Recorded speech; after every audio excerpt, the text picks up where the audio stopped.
Hola, ¿qué tal? Soy Luis Enrique Ortega Treviño, pasante de la licenciatura de Biología por la Facultad de Ciencias de la Universidad Nacional Autónoma de México. Actualmente estoy colaborando con especialistas en cambio climático y del sector forestal en una asociación civil sin fines de lucro llamada Servicios Ambientales y Cambio Climático, SAC-AC. El tema que les he venido a exponer es contenido y captura de carbono en una plantación de Pinus pátula en el ejido Rancho Nuevo Nanacamilla, municipio Zacatén de las Manzanas, Puebla, en México.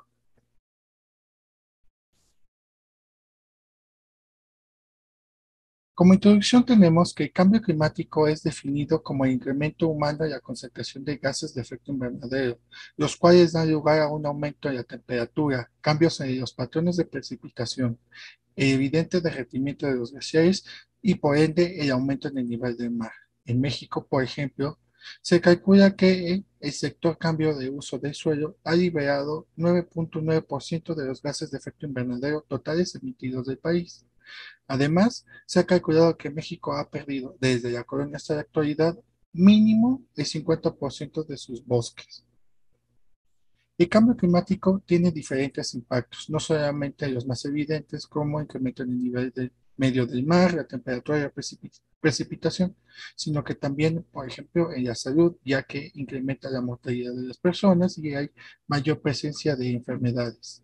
En agricultura, por ejemplo, los rendimientos ya no son los mismos y se requiere de mayor cantidad de agua. En este sector, en este rubro del agua, el impacto mayormente visto es en el abasto y en la calidad de la misma. En zonas costeras hay erosión de playas, por ejemplo, y también hay pérdida de hábitats y por ende de especies. Pero en los bosques, el impacto del cambio climático se da en la composición del bosque, en la disminución de las zonas, de la superficie de las zonas forestales y por ende la producción y salud de los del arbolado se ve reducida.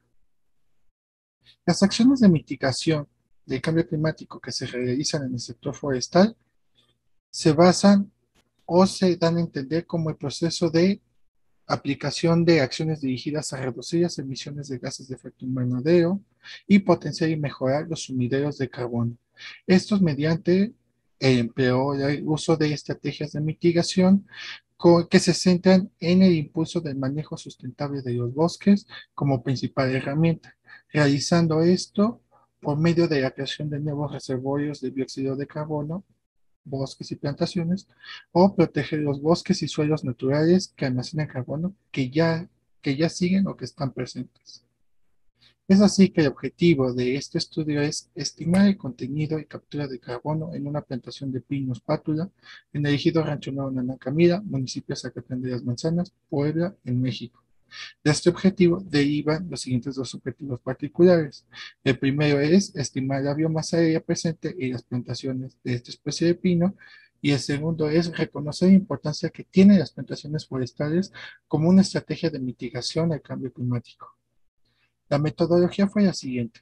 El estudio se realizó en el ejido que ya les había mencionado, el cual se ubica en el municipio de Zacatán de las Manzanas, en Puebla entre los 20 grados 3 minutos y 29 segundos latitud norte y los 98 grados 5 minutos 9 segundos latitud oeste a una altitud promedio de 2.400 metros. La selección de parcelas y estimación de biomasa aérea y captura de carbono fue la siguiente. Se utilizaron 5 parcelas que midieron 1.089 metros cuadrados cada una. Posteriormente se realizó un conteo del total de árboles presentes dentro de cada parcela. Esto con el fin de obtener una muestra, la cual fue del 30% de la población total dentro de la zona de estudio. Las variables endométricas que se efectuaron fueron la altura, con un altímetro Jara para árboles mayores de 3 metros o con un flexómetro para individuos menores de 3 metros. El diámetro normal tomado a 1,30 con una cinta diamétrica. La edad se calculó a partir de la fecha de la plantación hasta la fecha de medición y el volumen se calculó a partir del área basal multiplicándose por el coeficiente mórfico como lo explica y lo sugiere Ordóñez y colaboradores en sus diferentes publicaciones, así mismo como Fragoso en el 2003 y García en el 2010. En este cuadro está la descripción de los métodos de estimación de biomasa, carbono almacenado, captura de carbono y dióxido de carbono. Es así que la biomasa, para obtener el valor de la biomasa, se requirió de la densidad de la madera, el cual es un valor fijo, no hay variable, ya que es una sola especie. Este valor de densidad de la madera fue 0.45 toneladas por metro cúbico. Este valor de densidad se multiplicó por el volumen de los individuos. El carbono almacenado se calculó por medio de la biomasa expresada en toneladas multiplicado por la concentración de carbono. La captura potencial de carbono se estimó utilizando el incremento corriente anual, el ICA, multiplicado por el carbono almacenado por individuos. La estimación de captura potencial de dióxido de carbono fue a través de la multiplicación de la captura potencial de carbono por la equivalencia de una tonelada de carbono en una tonelada de dióxido de carbono, es decir, 3.6. Este fue un valor fijo. Como resultados, tenemos que se organizó en una base de datos todos los resultados, todos los datos de altura, diámetro, obtenidos de 172 individuos de la especie Pinus patula o pino ocote. En este cuadro podemos distinguir datos de la biomasa, de almacenamiento y captura de carbono por cada sitio de muestreo. Cabe destacar que el sitio número 1 es el que arrojó menores valores. Por el contrario, el sitio número 5 es el que arrojó mayor cantidad de valores. Por ejemplo, en el caso del dióxido de carbono capturado, para el sitio 1 fue de 0.0054 toneladas de dióxido de carbono por hectárea, mientras que en el sitio número 5 fue de 0.347 toneladas de dióxido de carbono por hectárea. Como resultado del presente trabajo, se estimó que la biomasa aérea para las plantaciones de Pinus pátula fue de 19.203 toneladas para una superficie de 5 hectáreas.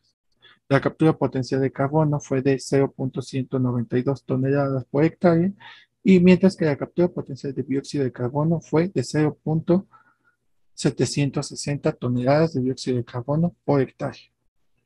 Dentro de este gráfico de barras podemos distinguir o podemos corroborar más fácilmente la comparación de los datos y de los resultados obtenidos entre cada uno de los sitios. Por ejemplo, como les había mencionado, el sitio que tenía o que presentó o que arrojó menor cantidad de datos, no me refiero a número de datos, sino a valores, fue el sitio número 1 en comparación con el sitio número 5. Esto debido posiblemente a la cantidad de clases diamétricas presentes. En este cuadro podemos ver el cálculo de la biomasa total por árbol obtenido de este estudio, el cual se compara con otros dos, el de Díaz Franco y colaboradores de 2007 y el de Castellanos en 1993 para esta misma especie. Por ejemplo, en la categoría diamétrica de 5 a 10 centímetros, las estimaciones de biomasa son muy parecidas a las calculadas por el estudio de Díaz Franco y colaboradores en el 2007, mientras que se encuentran por debajo del valor calculado para Castellanos en 1993. Sin embargo, para el rango de 20 a 25 centímetros de diámetro, el presente estudio arrojó valores más altos a los reportados en los dos estudios pasados. Esta variación en los resultados está sustentada posiblemente en las diferencias entre las zonas de estudio, la calidad de sitio, el tratamiento silvícola, el manejo y la edad inclusive. Ya para concluir, tenemos que como resultado del presente trabajo, se estimó que la biomasa aérea para las plantaciones de Pinus pátula fue de 19.203 toneladas por hectárea para una superficie de 5 hectáreas. Su captura potencial de carbono es de 0.192 toneladas por hectárea de carbono por hectárea, mientras que la captura potencial de dióxido de carbono fue de 0.760 toneladas de CO2 por hectárea. Debido a que los turnos con cortas alrededor de 50 años ya que la absorción de dióxido de carbono es directamente proporcional al crecimiento de las masas forestales. La manera más eficaz de fijar dióxido de carbono es mediante la ordenación forestal, cosechando en el mejor momento y convirtiendo la madera en productos duraderos que permitan almacenar carbono durante un periodo de tiempo mayor. Asimismo, los bosques contribuyen notablemente a la mitigación del cambio climático a través de la absorción, sustitución y conservación de carbono. ¿Hasta qué punto lo consiguen? Depende principalmente de su gestión y de la efectividad de las políticas a nivel local, nacional e inclusive mundial. Es así que Servicios Ambientales y Cambio Climático, SAC AC, agradece su atención.